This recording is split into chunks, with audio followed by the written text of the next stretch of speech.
The movie begins at a peaceful lake house where a young woman named Teresa enjoys the serene surroundings. Her tranquility is suddenly interrupted when her friend Caleb startles her with his drone, playfully buzzing it near her. Annoyed, but still good-natured, Teresa decides to check on their other friend, Jessica, who hasn't been feeling well since their arrival. Teresa finds Jessica lying on the bed, looking unwell and distant. Concerned, Teresa sits beside her and begins reading aloud from Wuthering Heights. As Teresa reads, Jessica begins to recite the passage back in an increasingly disturbing and eerie voice. The atmosphere turns dark as Jessica's voice morphs into something otherworldly. Suddenly, Jessica collapses, and Teresa rushes to help. In a horrifying twist, Jessica grabs Teresa's ponytail and viciously tears off her scalp. Teresa stumbles out of the room to find Caleb.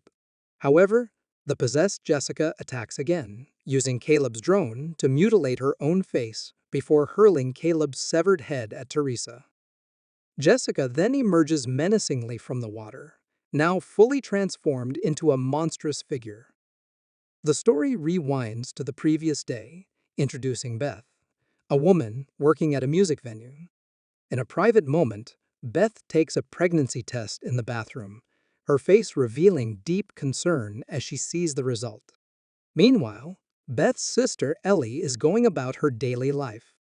Ellie is a tattoo artist and single mother of three: Danny, an aspiring DJ; Bridget, a passionate activist; and Cassie, a young girl with a fascination for the macabre. The siblings are close-knit despite their differing personalities. Ellie's day takes an unexpected turn when their neighbor, Jake, shows up with his younger brother, Scott. Jake, clearly infatuated with Bridget, awkwardly invites her to watch some horror movies, but Bridget, focused on her own interests, politely declines. Beth arrives at Ellie's apartment, and it's clear the sisters have had a strained relationship. The kids are happy to see their Aunt Beth, but they're unaware of the underlying tension.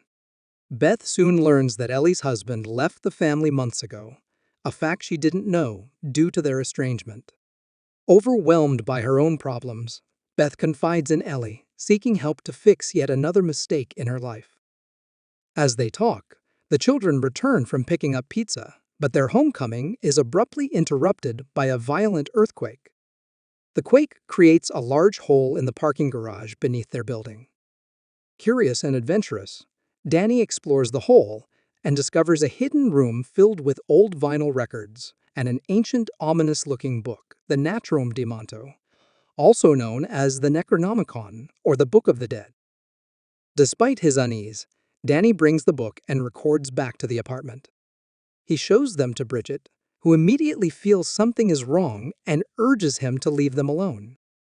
However, Danny's curiosity gets the better of him, and while attempting to open the book, he accidentally cuts his hand. His blood drips onto the book, causing it to open by itself. Disturbed by what's happening, Bridget leaves the room, but Danny continues to investigate, playing one of the vinyl records. As the record spins, a priest's voice speaks about the nature of the Necronomicon, reciting an ancient, forbidden incantation. The words unleash terrifying images within the book, setting the stage for the horrors to come. Ellie, returning to the apartment via the elevator, is suddenly attacked by an unseen force. The elevator cables wrap around her, painfully binding her in an unnatural position. Ellie's screams echo through the building, but no one hears her cries. When Ellie finally returns to the apartment, she's no longer herself. Her body has been possessed by a demonic entity known as a Deadite, intent on wreaking havoc. Ellie's behavior shifts from motherly to terrifying as she begins speaking in a calm, sinister voice about horrific acts she wants to perform on her children. Her actions escalate when she vomits violently and collapses, appearing to die. And they manage to get Ellie into bed. Beth, filled with guilt, speaks words of regret over their relationship, only to be interrupted as Ellie suddenly springs back to life. Possessed and burning with fever, Ellie's demonic side fully emerges. She tells Danny, "Mommy's with the maggots now," before attacking her children, injuring Bridget with a tattoo pen before Danny manages to push her away. With no power and no way out, the neighbors try to find help, but Ellie, fully possessed, goes on a murderous rampage, brutally killing them one by one. Meanwhile, Bridget, infected by her wound, turns into a deadite herself, attacking Beth and Cassie. In a desperate move, Cassie defends herself by impaling Bridget, seemingly killing her. Danny confesses to Beth about finding the Book of the Dead. As Beth listens to the remaining records, she learns from the priest that the only way to stop the Deadites is through complete dismemberment.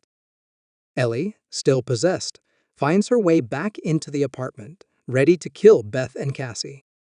Bridget reanimates and attacks Danny, fatally wounding him.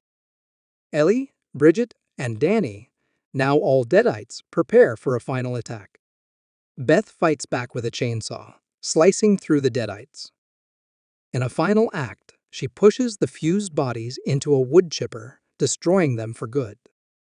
With the nightmare seemingly over, Beth and Cassie escape, but the horror leaves a lasting scar. The next morning, a woman living below, unaware of the previous night's horrors, encounters the aftermath.